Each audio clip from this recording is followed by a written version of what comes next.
Pour it properly, David said, his voice low but clear enough for everyone at the table to hear, as if she were the help and not his wife of 27 years. Margaret Collins didn't look at him right away. She lifted the bottle of Cabernet with steady hands, tilting it just enough to let the dark red liquid slide into Lily Carter's glass first, then David's, her expression calm, almost pleasant, like this was any other Friday night dinner in their 4,200 square foot home just outside Chicago. The dining room smelled faintly of oak and roasted meat, the chandelier casting a soft amber glow across polished silverware and crystal glasses, and for a moment if someone had walked in late, they might have thought everything was normal. But it wasn't. Lily sat too close to David, her knee angled toward him under the table, her laughter just a little too familiar, her hand brushing his sleeve as if it belonged there. Margaret noticed everything. She always did. She set the bottle down with a quiet click against the table and gave a small, controlled smile, the kind that didn't reach her eyes. No one said anything. Not David's business partner across the table, not the neighbor couple who had been invited last minute, not even Lily, who lifted her glass and took a slow sip like she had every right to be there. Margaret remained standing for a second longer than necessary, then took her seat at the end of the table, folding her hands neatly in her lap. She didn't react. She didn't ask questions. She didn't give them the scene they were waiting for. Because she could feel it, the shape of something underneath the surface, something too deliberate to be just an affair. David didn't hide it. That was the first clue. Men like him hid things when they were careless. When they stopped hiding, it meant they thought they had already won. Lily leaned in slightly, saying something under her breath that made David smirk, and Margaret caught the way his shoulders relaxed, the way he didn't even glance in her direction. That was the second clue. Across the table, Mr. Harlan, a quiet man in his early 60s who had barely spoken all evening, watched her for a long moment. Then he leaned forward just enough for his voice to carry only to her. "Stay calm," he said softly, as if commenting on the weather. Margaret turned her head a fraction, meeting his eyes. Tonight isn't what it looks like. For the first time that evening something shifted. Not on her face. Never there. But inside something clicked into place with a quiet, precise certainty. She nodded once, almost imperceptibly, then reached for her water glass, taking a measured sip as if she hadn't just heard a warning hidden inside a stranger's advice. Around her the conversation picked back up, forced and uneven, forks touching plates, glasses clinking lightly, the low hum of polite laughter filling the room. Lily spoke again, this time louder. "Margaret, could you bring another bottle?" she said, her tone light but edged with something else, something testing. A few heads turned. Waiting. Watching. Margaret set her glass down slowly. She looked at Lily, then at David, who gave the smallest nod, as if confirming an expectation that had already been decided. Margaret smiled again. Calm. Quiet. Controlled. Then she stood, turned toward the kitchen, and walked away without a word. He thought she was serving wine. But Margaret Collins was already watching everything. The kitchen was quiet in a way the dining room was not, the hum of the refrigerator steady and low, the faint ticking of the wall clock marking each second with quiet precision, and Margaret Collins paused just inside the doorway with her hand still resting lightly on the marble counter as if she had walked in there for a simple task and nothing more, as if she had not just been asked to serve her husband and the woman sitting beside him like an invited guest in her own home. And for a moment, she did nothing at all, she just stood there and listened, to the muffled voices drifting in from the dining room, to the soft rise and fall of laughter that did not include her, to the subtle shift in tone when people thought the subject of the conversation was no longer within earshot, and then she moved, slow and deliberate, reaching for another bottle from the built-in wine rack, her fingers brushing over labels she had selected herself years ago. Napa Valley 2016, a vintage David had once said was worth saving for something special, and that thought might have meant something once but not anymore because now she was seeing the pattern more clearly than she ever had before, not just tonight, but the weeks leading up to it, the small changes that had not felt like much at the time but now aligned too neatly to ignore, the late meetings that never quite made sense, the quiet phone calls taken in another room, the sudden interest in restructuring their joint accounts, and she remembered the envelope she had seen earlier that afternoon on David's desk, thick, official, placed too carefully to be accidental, and the way he had closed the office door when she walked past, not quickly, not nervously, but with intention, as if he had already decided she did not need to be part of whatever came next. And that was when Margaret understood something important, something that settled into her with the same calm clarity she had felt at the table. This was not just about Lily, and it was not just about humiliation, it was about removal, about shifting her out of position quietly and cleanly. And the dinner, the performance, the casual way Lily had asked for more wine, it was all part of something designed to make her look small, to make her accept it, to make her leave on their terms instead of her own. And Margaret let out a slow breath, barely audible, as she picked up the bottle and a clean glass, not because she needed it, but because it gave her something to hold, something steady, and she turned slightly, glancing toward the hallway that led back to the dining room, her reflection catching faintly in the dark glass of the cabinet, composed, controlled, unchanged, and she held that image for a second longer than necessary, committing it to memory, because that was the version of her they believed they were dealing with, the quiet one, the agreeable one, the woman who would smile and pour and step aside when asked, and she almost smiled at that, not out of amusement but out of recognition because they had made a mistake, not in what they were doing but in what they thought she would do about it. And as she walked back toward the dining room, the sound of her heels soft against the hardwood floor, she could hear Lily speaking again, her voice light, confident, filling the space as if she already belonged there, and David responding in that same easy tone, relaxed, certain, unaware, and Margaret stepped back into the room without hesitation, placing the new bottle on the table with a quiet, controlled movement, her gaze moving briefly across each face, noting who avoided eye contact and who watched too closely, and then she reached for Lily's glass first, tilting the bottle just enough, the deep red liquid catching the light as it filled the glass once more, and this time as she straightened, she let her eyes linger for just a fraction of a second longer than before, not enough to cause a scene, not enough to break the surface of what they had built, but enough to see something shift, just slightly, in the way Lily's smile held a little too long, in the way David's fingers tightened around the stem of his glass, and Margaret understood then that the night was not unfolding the way they expected, not anymore, and whatever they had planned, whatever they thought they were controlling, it had already begun to move in a different direction, one they could not yet see, but she could, and she sat down again, calm, quiet, composed, as if nothing had changed, when in reality everything had. Margaret Collins noticed the change in the room before anyone said a word, because silence had a texture to it, and this one felt thinner, stretched just enough to reveal something underneath like a surface about to crack, and she sat there with her hands resting lightly on either side of her plate, her posture straight, her expression composed, watching without appearing to watch, while David reached for his glass again and took a slow sip. His movements still controlled but not as effortless as before, and Lily, for the first time that evening, adjusted slightly in her chair, her fingers brushing the stem of her glass in a way that suggested she was suddenly aware of being seen, not just by Margaret, but by the room itself, and that was when Margaret understood that control was shifting, not dramatically, not in a way anyone could point to, but in small, precise increments that only someone paying close attention would notice, and she had spent years paying attention to details, to patterns, to the quiet spaces between what people said and what they meant, and now those years were beginning to matter, because what had once felt like a performance designed to exclude her was starting to feel like something else entirely, something unstable, something that had not accounted for her remaining exactly where she was, calm, present, and observant. And across the table Mr. Harlan leaned back slightly in his chair, his gaze moving between David and Lily with a kind of detached interest, as if he were watching a situation unfold that he already understood better than the people involved,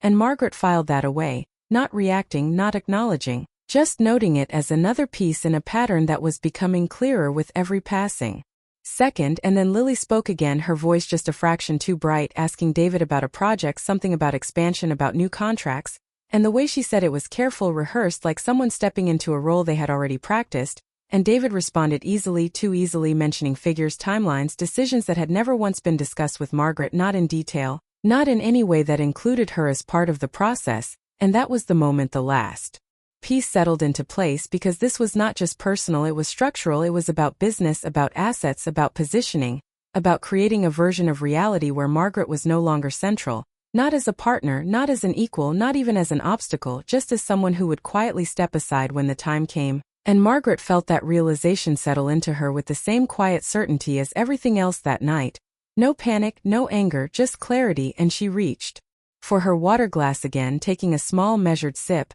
giving herself a second to think, to align what she knew with what she was seeing. and then she did something simple, something small, something that would have looked insignificant to anyone else at the table. She turned slightly toward David and spoke for the first time that evening, her voice calm, even almost casual, asking a question about the project he had just mentioned, not confrontational, not emotional, just precise. And for a fraction of a second David hesitated, just enough for Margaret to see it, just enough to confirm that he had not expected her to engage, not like this, not now, and he answered of course he did, but the answer was shorter than it should have been, less detailed, less certain, and Lily glanced at him briefly, a quick flicker of something passing between them that did not quite resolve, and Margaret nodded once as if satisfied, as if she had simply been making conversation, and then she leaned back slightly in her chair, returning to stillness, to observation, to control, because she did not need to push, not yet. She did not need to reveal what she was seeing, because the more they spoke, the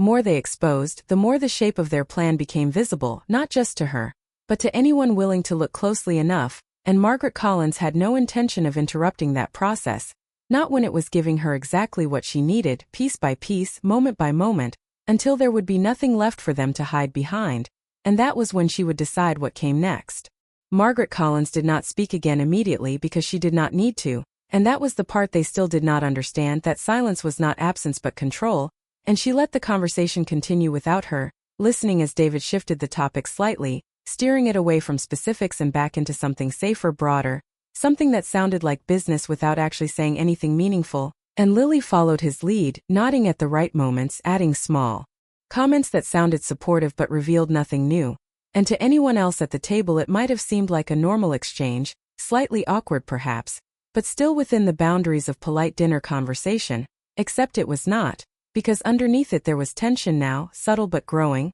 and Margaret could see it in the way David's gaze flicked toward her more often than before, quick, measuring, as if trying to confirm that she was still where he expected her to be, still quiet, still compliant, and each time he looked, she gave him exactly that, a calm expression, a composed posture, nothing that would alarm him, nothing that would suggest she had already moved past the version of the evening he thought he was controlling. And across the table Mr. Harlan reached for his glass, taking a slow sip, his eyes not leaving Margaret for more than a second at a time, and there was something deliberate in that, something almost approving, as if he recognized the shift that no one else had named, and Margaret acknowledged it without turning her head, without breaking the stillness she had built around herself, because she was beginning to understand his role in this, not fully, not yet, but enough to know that he had seen something before she had, something that had led him to say what he said earlier, and that meant this situation extended beyond what was visible on the surface, beyond David and Lily and whatever arrangement they thought they had constructed, and that realization settled into her with a quiet weight, not heavy, not overwhelming, just precise, like a piece placed exactly where it belonged. And then Lily did something that shifted the room again. She reached across the table and placed her hand lightly over David's, not hidden, not subtle, but open, intentional, and she smiled, a small, confident smile that seemed designed to confirm something unspoken. And this time the reaction around the table was different, not silence exactly, but a pause, a slight break in the rhythm of conversation, forks hovering for a second longer than necessary, eyes lifting and then quickly dropping, and Margaret saw it all, every small reaction, every glance, every moment of discomfort that no one was willing to address, and she understood that this was the escalation, the part where they made it undeniable, where they removed any remaining ambiguity and replaced it with something clear and public, something that forced a response, and yet she did not give them one. She did not interrupt, she did not question, she simply reached for her napkin and adjusted it lightly in her lap, her movements unhurried, controlled, as if nothing of significance had just happened, and that was when David finally spoke directly to her again, using her name in a tone that was meant to sound casual but carried something else underneath, something sharper, asking if everything was all right, and Margaret turned her head toward him slowly, meeting his eyes with the same calm expression she had held all evening, and she nodded once, just once, before answering in a voice that was steady and even, saying that everything was perfectly fine, and for a moment that answer seemed to satisfy him, because it was what he expected, what he needed to hear to keep the structure of the evening intact. But then she added something else, something small, something that would have sounded harmless to anyone not paying attention. She mentioned the documents in his office, the ones he had been reviewing earlier, and asked if they were finalized yet, and the effect was immediate, not dramatic, not loud, but precise. David's hand stilled under Lily's, his expression tightening just slightly before he could correct it, and Lily's smile faltered for a fraction of a second, her eyes shifting toward him in a quick, searching glance, and Margaret saw it, all of it, the confirmation she needed, the connection between what she had seen earlier and what was unfolding now. And she did not press further, she did not ask another question, she simply returned her gaze to her plate, picking up her fork and continuing her meal as if the moment had already passed, leaving them to sit with what she had just introduced into the room, a single detail calmly delivered, that changed the balance of the entire evening without raising her voice once. The effect of her question did not fade when the conversation moved on. It lingered in the room like a note played slightly off-key, subtle but impossible to ignore once heard, and Margaret Collins could see the shift settle into David's posture, not enough for anyone to call it out, but enough for her to recognize that he was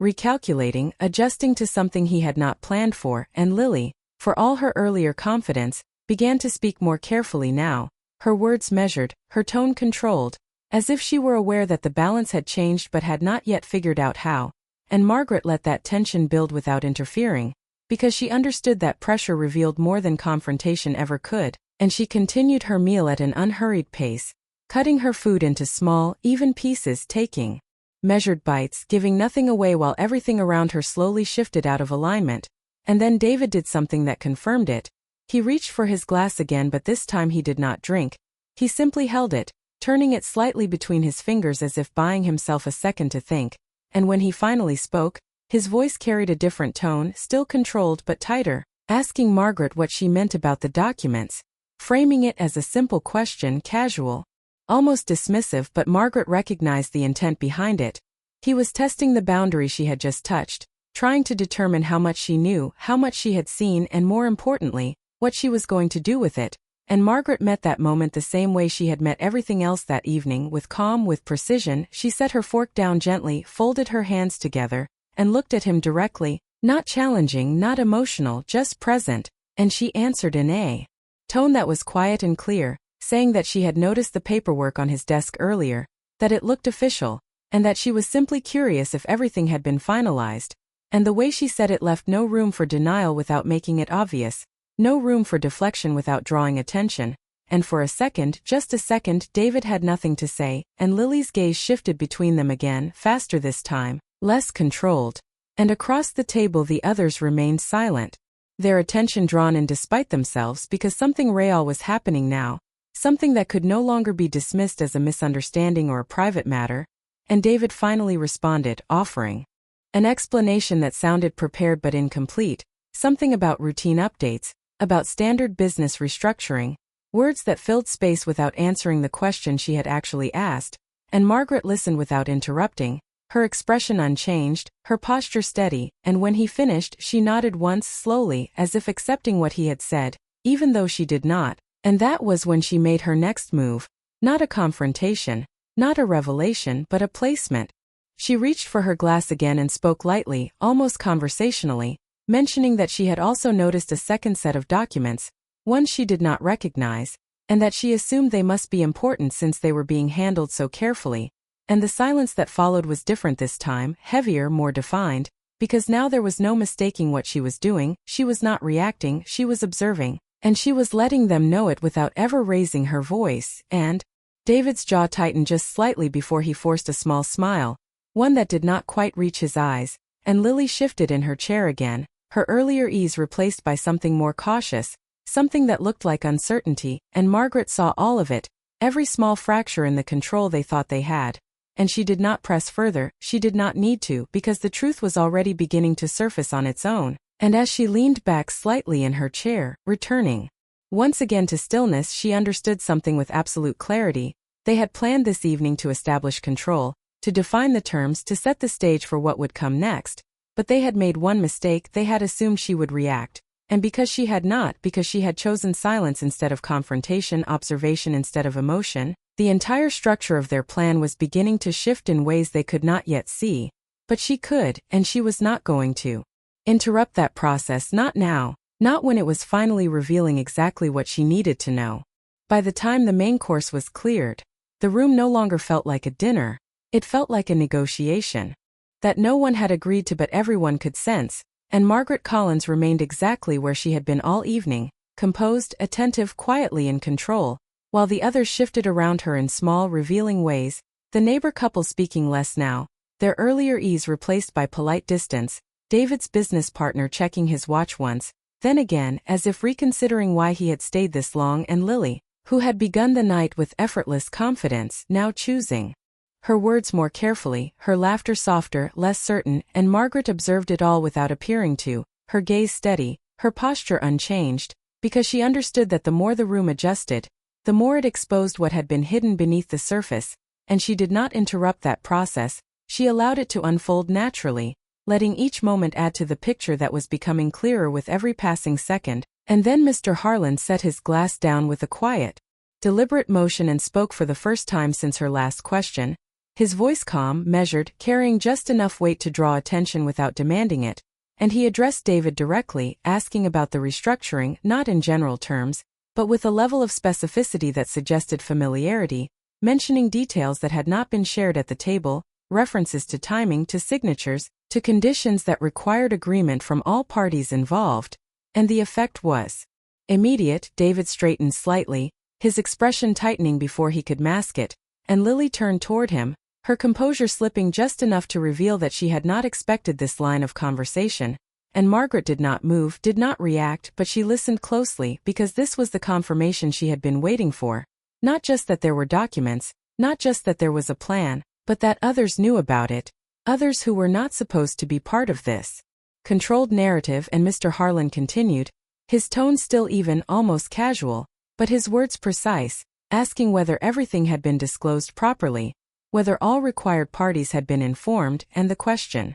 hung in the air, simple on the surface but carrying implications that could not be ignored, and for the first time that evening, David hesitated in a way that was visible to everyone at the table, not just Margaret, a pause that stretched just a fraction too long before he responded with something vague, something about ongoing discussions, about things not being finalized yet, and Mr. Harlan nodded slowly, as if considering that answer, then glanced briefly toward Margaret, not long enough to draw attention but long enough for her to understand, this was not accidental, this was intentional, and Margaret felt that realization settle into her with quiet certainty, because now the shape of the situation was fully visible. David had not only been planning to remove her, he had been doing it in a way that required her absence, her silence, her lack of awareness, and that plan was now exposed, not dramatically, not publicly, but enough that it could no longer proceed the way he intended. And Lily sensed it too, her earlier composure replaced by a more cautious stillness,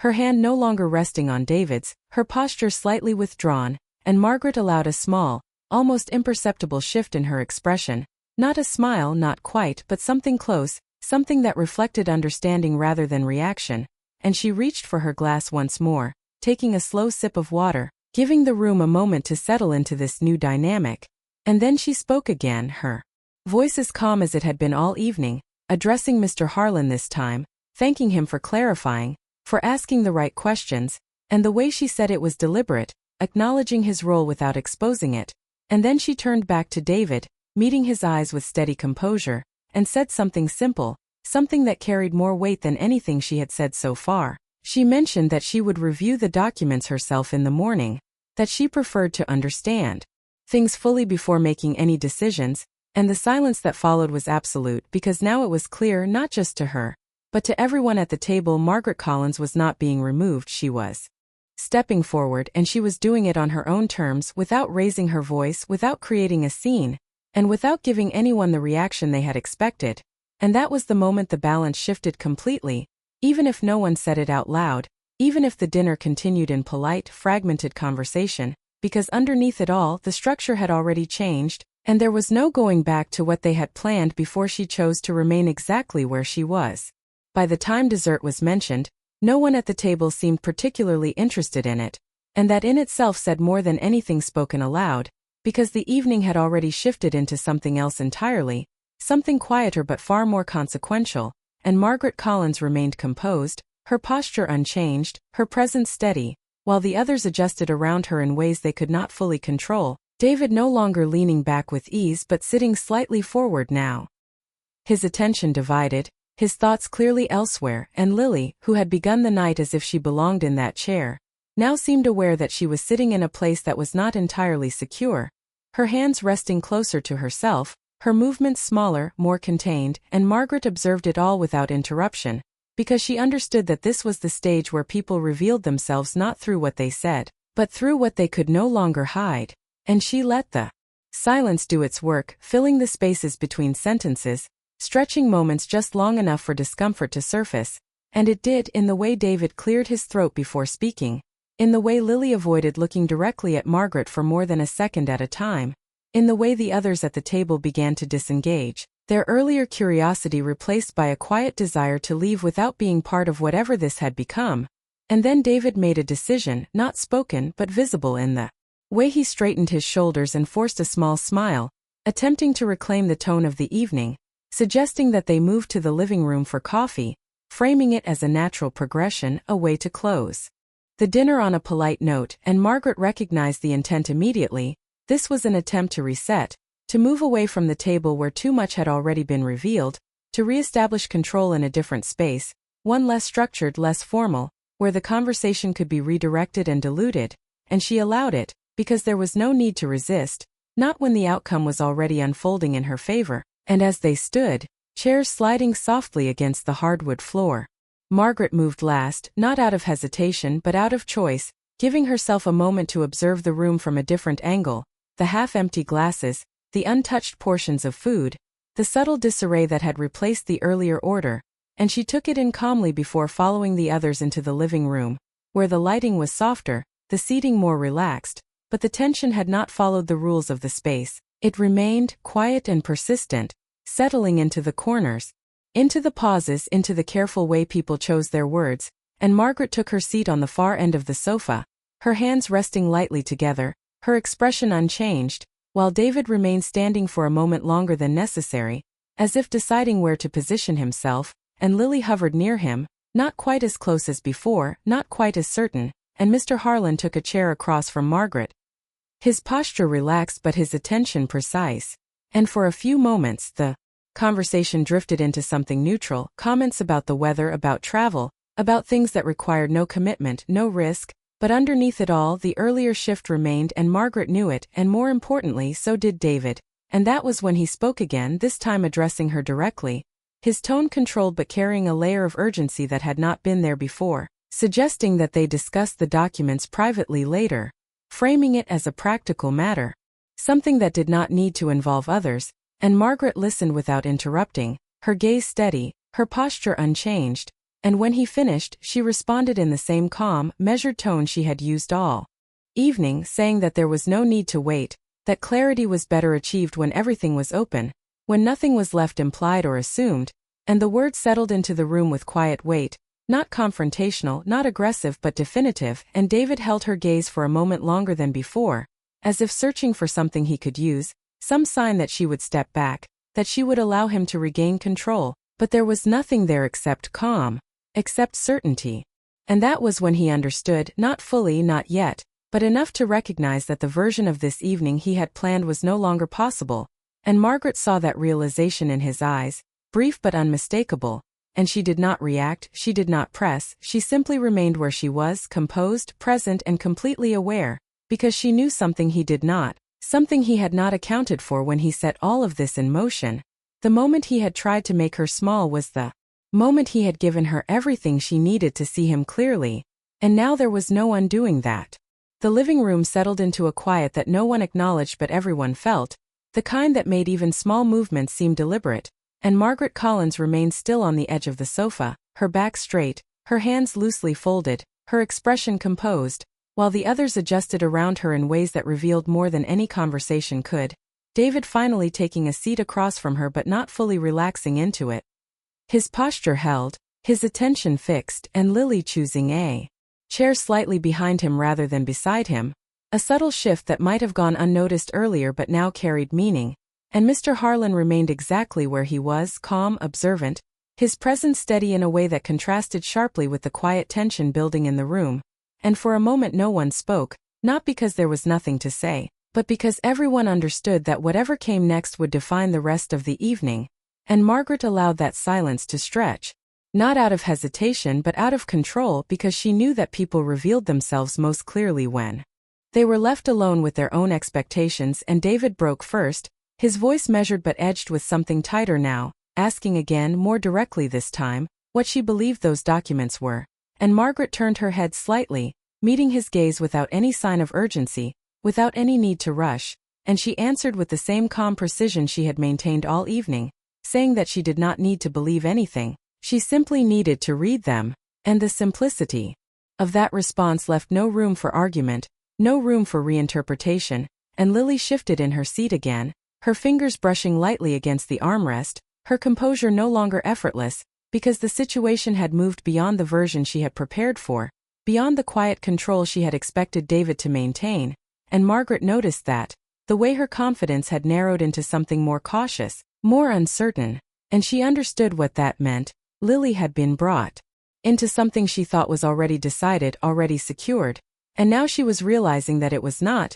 that the outcome was no longer guaranteed, and that realization made her careful, and careful people made mistakes, and Margaret did not interrupt that process, she allowed it to continue, because every second that passed without her reacting the way they expected gave her more clarity, more control. And then Mr. Harlan spoke again, his tone even, almost conversational, but his words deliberate, stating that agreements like the ones being discussed required full disclosure, not just legally but practically, because anything less created complications later, complications that could not always be undone. And David nodded once, too quickly, as if agreeing in principle without committing to the implication, and Margaret watched that carefully, noting the way he avoided specifics, the way he kept everything just vague enough to maintain a version of control that was already slipping. And she understood then that this was the moment to move. Not aggressively, not emotionally, but precisely, and she shifted slightly in her seat, leaning forward just enough to signal attention, not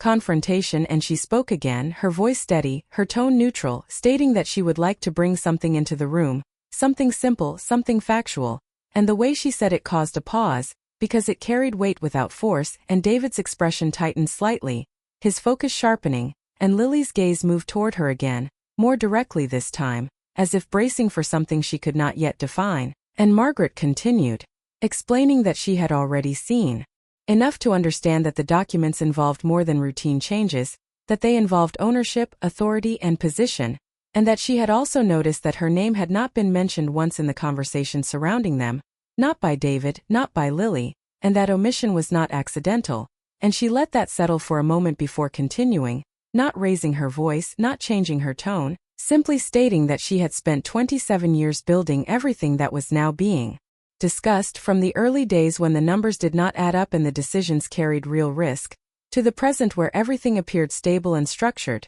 and that history did not disappear because it was inconvenient. And the room went still again, not with tension this time but with recognition, because what she was saying was not emotional, it was factual, it was grounded, and it was undeniable. And David opened his mouth to respond but paused, just for a second, as if realizing that whatever he said next would either confirm or contradict what she had just laid out so clearly. And Margaret did not press, she did not fill the silence, she simply held her position, calm, composed, certain. And that was when the balance shifted in a way that could not be reversed, not quietly, not without consequence, because the narrative they had tried to control was no longer theirs. It had moved into a space where everything had to be acknowledged, and Margaret Collins was no longer the person being positioned, she was the one defining the terms, and she was doing it without raising her voice, without breaking her composure, and without giving them anything they could use against her. And that was the part they had not planned for, the part that changed everything.